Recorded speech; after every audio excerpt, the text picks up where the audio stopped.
Hello. Which 360 camera should you buy? If you're anything like me, you're clicking on videos, you're looking at all of the technical specifications, you are doing your own research, to say, why don't you take a few minutes, relax, come for a walk with me. Today we're going to be talking about why the GoPro Max 2 was the best option for me. So welcome. This is a new endeavor for me. I am documenting my photography journey. The plan here is we're going to take a walk and hopefully we'll make a photograph that's worth keeping along the way. And today's topic is all about 360 cameras while we're on our journey. So without further ado, let's get started. A good place to start here is talking about the resolution of the cameras and whether the 360 camera at all is the right solution for you, because it's easy to get lost in the marketing of this. GoPro have gone through a lot of effort to make sure that you know that it's the only true 8K resolution. But in reality, it doesn't make that much of a difference, because that 8K mark is actually the resolution of both hemispheres combined. If you want 4K, you're going to be looking at the POV view looking out, but it's going to be that fisheye effect. So realistically, by the time you crop the image down, so like in this example, it's been cropped down into 16:9 for YouTube, realistically, the resolution you're looking at is closer to 1080p or full HD. So it's important you guys know that. Now, this video is going to be uploaded at 4K. So if you're watching this at 4K, that's why it might look a little bit grainy. But I've done that on purpose so that when we do find a photograph, I can showcase it a little bit better. But I think it's worth you guys keeping that into consideration, is that actually at the end of the day, is the 360 camera the way forwards, because that's a lot of storage space to think about and handle for what's essentially going to be a 1080p video at the end of it. But then you ask the next natural question, which is, okay, if that's the case and you want high resolution videos, why did you go for a 360 cam and get the lower resolution video? And the answer for me is ease of use. By having a 360 camera, I don't have to worry as much about what kind of angles I'm taking. I don't have to do as much setup while I'm on these walks. The editing process is a little bit longer winded, which I'll get onto in just a second, but hopefully we'll be able to do this in one smooth example so you can see how I don't need to do multiple lines of setup. So for example, we can go on the floor, we can go for that nice fisheye view and that big round effect. I can hold it at waist height so you can see my whole body, or even go a little bit higher. We can also do a fisheye view up here so you can see in front of me and behind me. We can have kind of a drone effect. I hope that's working because I can't see the camera anymore. We can come up nice and close so I can talk to you guys personally, and we can even go for a POV view so you can see me doing this. And there are a lot more examples. Sorry, you guys can see me now. A lot more examples that we can go for, but for me those are the basic ones that I'll end up using. Okay, so I think we're approaching our first potential in terms of photographs. I really like this. It is a nice view, I suppose. It captures the feeling of this walk so far.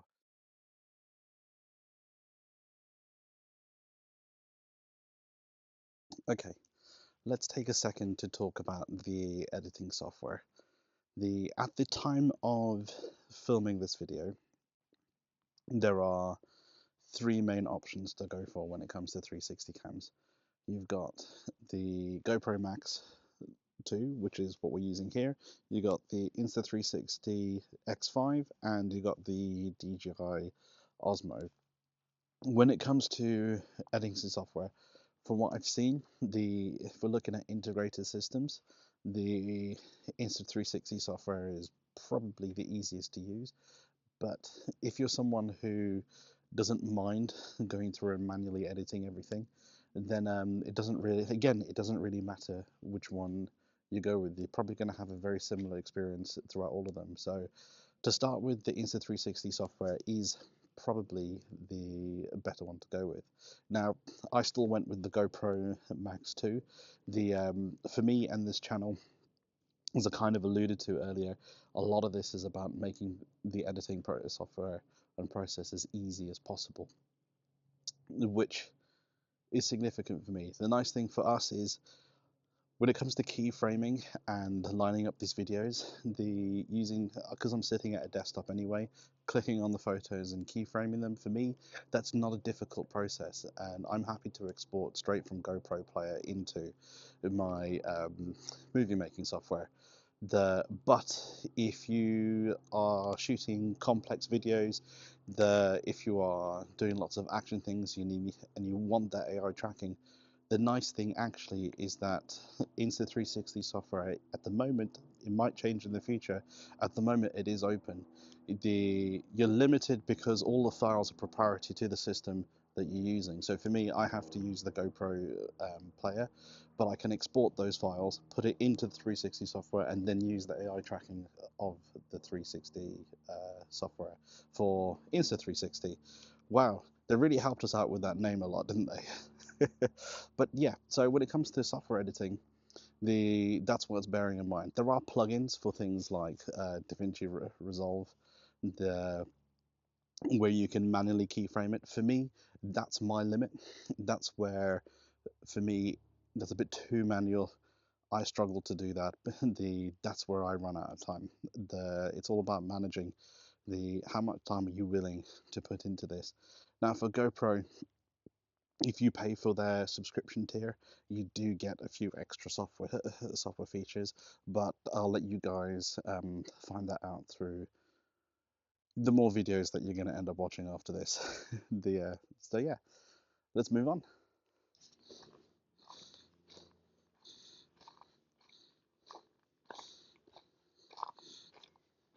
The next thing that you should seriously consider is the interchangeable lenses. So both the Insta360 with a tool and the GoPro toolless, they both offer systems where you can change the lenses if it gets damaged. As far as I'm aware, I don't think the DJI Osmo offers that. So for me, tend to be quite rough. Apart from this thing I treat like it's my firstborn child. But generally speaking, with my equipment, I'm quite rough with it. So durability matters to me. So unfortunately, for that reason, that's why the DJI Osmo is out of the race for my needs. This is it. I think this is the photo. We've got the bench nicely lit and quite a nice tree. I've got quite a nice wide angle lens on me.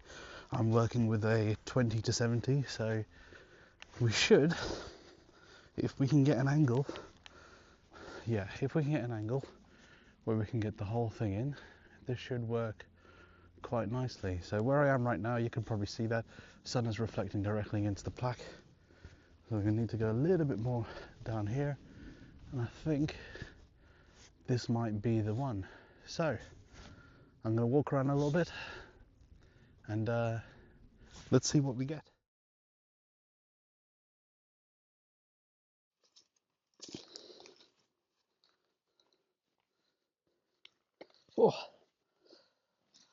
Oh, I'm out of breath already. Right, the next thing to talk about is the physical size of the device. Now that we're down to two options, this is where the decision became a little bit easier for me, because the Insta360 is just that little bit longer, which makes it that tiny bit more awkward to mount it to things. And for me, that's where the GoPro Max 2 wins. I'm also a snowboarder, so if you're into watching people suck at snow sports, look out for videos like that to come in the winter. If I do manage to do a trip this year, so yeah, that's how we arrived at the Max 2 as the best choice for me.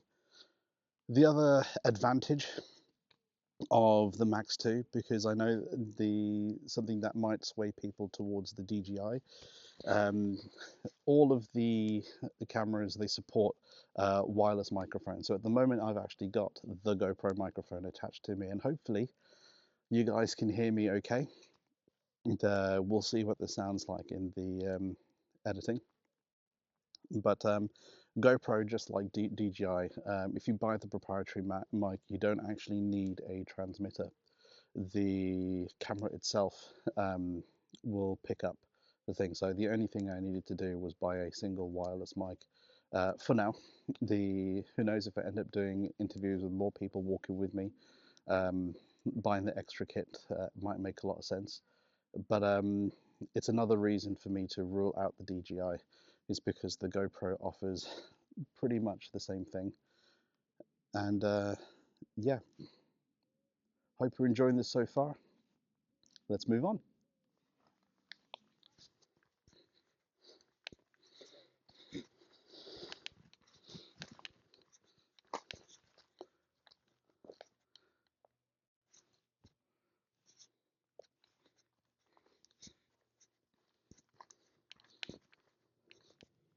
So another big thing for you guys to consider, which I haven't touched on so far, is battery life, because there is no two ways about it. The battery life of these devices is absolutely atrocious. Even when I'm using the quick capture mode on this, which is where when you press the shutter button, it wakes itself up, goes into recording mode. When you press the shutter button again, it stops recording and turns off. So GoPro have that feature to try and extend the battery life, but even with that, I'm only getting about an hour and a half out of it, which is, if you're someone who needs to film for longer periods of time, or you're in a situation where you know you're going to be taking a lot of takes, the battery life is just, it's not good enough. If you're going on holiday with this, you're going to be charging this at least every day, and you might not even be able to capture um, everything from the holiday. You have to be very selective with when you're turning it on and off. For me, it works out quite well for me, because I have a focus in terms of what I'm doing here. But it's making me think a lot about what kind of shots I'm taking, where I'm taking them, and how we do it. So for me, it's good for my journey. But if you're someone who likes to capture everything and edit it afterwards, then do consider buying the extra batteries, alongside whatever device you end up going with. There is one big key important factor in all of this that changes everything, which is cost. At the end of the day, when you actually look at the performance of all three devices, they're roughly similar. And for me, it came down to cost. The GoPro Max 2 was significantly cheaper than the other two. So if you're struggling, then that would be my suggestion, is at the time of watching this, go have a look and see what kind of deals are on, and make your mind up based on cost, because looking at the videos that I've seen as well, the performance for all of them is actually quite similar. So yeah, I think that's going to be my key point, is going to be, have a look at the cost of the devices and take it from there. But if you want to go a step further than that, then GoPro Max 2 technically wins out in terms of resolution. I think the Insta360 X5 software is a little bit better. I think upscaling performance is a little bit better.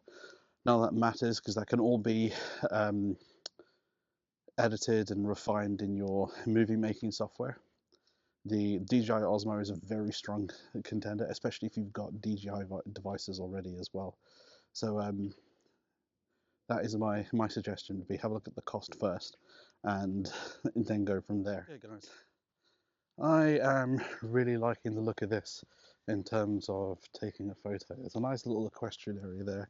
I'm really liking this background, but the same problem as earlier is we need a clear subject. So I'm thinking I might take one of these thistles, get up close to it, or maybe even that one, and see what we can capture from that perspective. So yeah, I'm going to walk around a little bit again, and let's see what we can get. All right.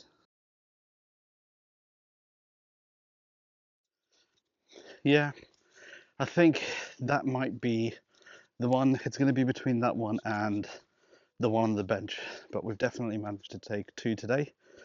The that one I really liked, the just because of the journey it took to actually take it. The it's quite nice when you get a photo after having to lie down on the ground. the but yeah, it's all about the journey. The personally, I really like it. I know it's not the most fantastic image in the world, but yeah, that's I think that is mission completed for today from my own personal standpoint. The so everyone, thank you very much for joining me on this journey today. The and I hope you um, had as good of a time as I did. The if you're watching this because you're on your research for the GoPro and a 360 cam, I wish you all the best in your journey, and I hope you end up going with the one that works the best for you. All right. Okay, I think it's time for some final thoughts here and to wrap it up. The let's go back to the start. The first question to ask yourself is a 360 cam the one for me? Are you happy to um, have the trade-off, because it is very inefficient. It's a lot of data for what will essentially work out to be 1080p video rather than 4K, being realistic about it. Then you got to consider the size of the device that you want, your audio solutions, the how easy it is to mount to things, and most importantly, you got to consider the cost. Don't forget that if you're going to be shooting for longer sessions, you're definitely going to need extra batteries for these things, and you're definitely going to need to buy bigger memory cards that I didn't touch on earlier. So yes, I have had to buy a bigger memory card for this. I've gone for a 256 gigabyte memory card. I get about an hour of content out of it. The before I have to delete everything or put a new card in. So it's worth you being aware that there are extra hidden costs in the background. If you enjoyed this video, please share the love, the like, share, comment, most importantly subscribe. Anything you can do to get this channel more seen, and yeah, thank you for coming along with me there, and until nine until next time, embrace your adventure.